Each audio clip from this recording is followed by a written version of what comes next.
പുതിയ കാലത്ത് കുട്ടികൾ എന്തു പഠിക്കണം എന്നതിനെക്കുറിച്ച് വലിയ സംശയമാണ് കുട്ടികൾക്കും രക്ഷിതാക്കൾക്കും.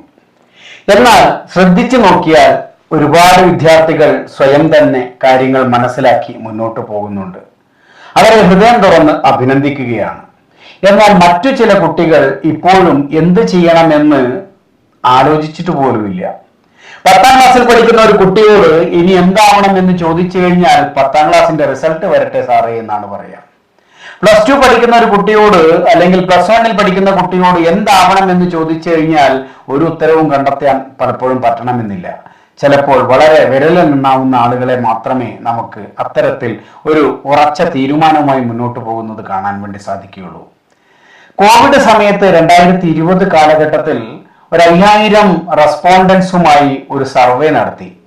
ഒരു ടീം നടത്തിയ സർവേയുടെ ഏറ്റവും പ്രധാനപ്പെട്ട ഉദ്ദേശം നമ്മുടെ കരിയർ ഓപ്ഷൻസ് എന്തൊക്കെയാണ്, എംപ്ലോയബിലിറ്റി എന്താണ്, എംപ്ലോയബിലിറ്റി സ്കിൽ ഏതൊക്കെയാണ് വേണ്ടത് എന്നതിനെ കുറിച്ചൊക്കെ കൃത്യമായി പഠിക്കാൻ വേണ്ടി സെലക്റ്റഡ് ആയ കുറച്ച് കോർപ്പറേറ്റ്സ് അതേപോലെ തന്നെ കാൻഡിഡേറ്റ്സ് ഇങ്ങനെയുള്ളവരെയൊക്കെ വെച്ച് നടത്തിയ ഒരു സ്റ്റഡി പ്രകാരം അവരുടെ കണ്ടെത്തൽ എന്ന് പറയുന്നത് വളരെ ഞെട്ടിക്കുന്നതായിരുന്നു. പുതിയ കാലത്ത് നമ്മൾ എല്ലാ സ്ഥാപനങ്ങളിലേക്കും നമ്മുടെ റെസ്യൂമെ അല്ലെങ്കിൽ CV അയക്കണം എന്നില്ല. അഥവാ അയച്ചാൽ തന്നെ അതിൽ അവർ പറയുന്നത് പുതിയ കാലത്ത് നിങ്ങളുടെ സോഷ്യൽ മീഡിയ അക്കൗണ്ടിന്റെ ID കൂടി അയക്കണം എന്നാണ്. ആ IDയിൽ നിന്ന് അവർ നമ്മുടെ സ്വഭാവത്തെ വിലയിരുത്തും. നമ്മൾ സോഷ്യൽ മീഡിയയിൽ പോസ്റ്റ് ചെയ്യുന്ന കമന്റുകൾ അതേപോലെ തന്നെ നമ്മൾ ചെയ്യുന്ന നമ്മുടെ ടേസ്റ്റും പ്രിഫറൻസും ഒക്കെ മനസ്സിലാക്കിയെടുക്കാൻ അവർക്ക് നമ്മുടെ IDയിലൂടെ അല്ലെങ്കിൽ നമ്മുടെ സോഷ്യൽ മീഡിയ പ്ലാറ്റ്ഫോമിലൂടെ അക്കൗണ്ടിലൂടെ ഒന്ന് കയറിയാൽ മതി. അങ്ങനെ നോക്കുന്ന സമയത്ത് അതിനെയാണ് നമ്മൾ ബിഹേവിയറൽ ഡാറ്റ എന്ന് പറയുന്നത്. എന്ത് പറയണം, എന്ത് ചെയ്യണം, എവിടെ ചെയ്യണം, എങ്ങനെയുള്ള ആളുകളുമായിട്ടാണ് ഇവർക്ക് ബന്ധമുള്ളത്, എന്താണ് അവരുടെ ആ ആറ്റിറ്റ്യൂഡ് എന്താണ്, ആപ്റ്റിറ്റ്യൂഡ് എന്താണ്, എല്ലാം തിരിച്ചറിയാൻ അതിലൂടെ സാധിക്കുന്നു. അതോടൊപ്പം അവരുടെ സ്റ്റഡിയുടെ ഭാഗമായി കണ്ടെത്തിയ മറ്റൊരു പ്രധാനപ്പെട്ട കാര്യം എന്ന് പറയുന്നത്, അവർ പറയുന്ന പ്രധാനപ്പെട്ട പോയിന്റ് ഫൈൻഡിങ്സ് ആയിട്ട് പറയുന്നത് 70% of the existing jobs will not be available after 2030 എന്നാണ്.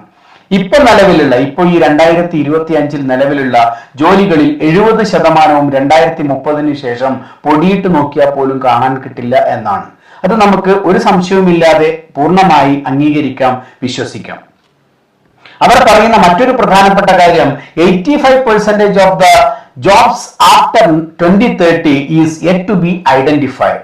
ഏതൊക്കെ തരത്തിലുള്ള ജോലികളാണ് ആ സമയത്ത് ഉണ്ടാവുക എന്നുള്ളത് ഇപ്പോഴും കണ്ടുപിടിച്ചിട്ടില്ല എന്നാണ് പറയുന്നത്.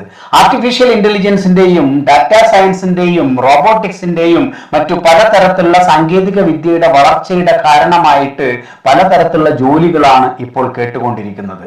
ഇപ്പോൾ ഓപ്പൺ എഐയുടെയും അതോടൊപ്പം തന്നെ മറ്റു പലതിന്റെയും ചാറ്റ്ബോട്ടുകൾ, ChatGPT അടക്കമുള്ള ഒരുപാട് ചാറ്റ്ബോട്ടുകൾ വന്നതിന്റെ ഭാഗമായി പല കമ്പനികളിലേക്കും ആളുകളെ എടുക്കുന്ന പ്രോംപ്റ്റിംഗ് എഞ്ചിനീയർ എന്ന് പറഞ്ഞിട്ട് ആളുകളെ എടുക്കുന്നുണ്ട്.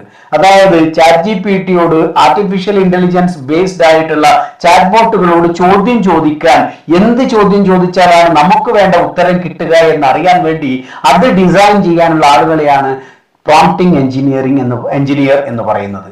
അപ്പോൾ പുതിയ കാലത്ത് പുതിയ സാധ്യതകളെ നോക്കി പഠിക്കാൻ, അപ്ഡേറ്റ് ചെയ്യാൻ തയ്യാറാവാതെ നിന്നാൽ കുട്ടികളാണെങ്കിലും രക്ഷിതാക്കളാണെങ്കിലും നമ്മൾ ഉദ്ദേശിക്കുന്ന ഫലം കിട്ടില്ല. Update your self. പുതിയ കാര്യങ്ങൾ പഠിക്കാൻ, ആർട്ടിഫിഷ്യൽ ഇന്റലിജൻസ് എന്ന് കേട്ട് നടക്കുന്നതിന് പകരം അതെന്താണെന്ന് പറ്റുന്നത് പോലെ സമയം കണ്ടെത്തി പഠിക്കാൻ വേണ്ടി ശ്രമിക്കുക. എല്ലാവിധ ആശംസകളും. നന്ദി, നമസ്കാരം.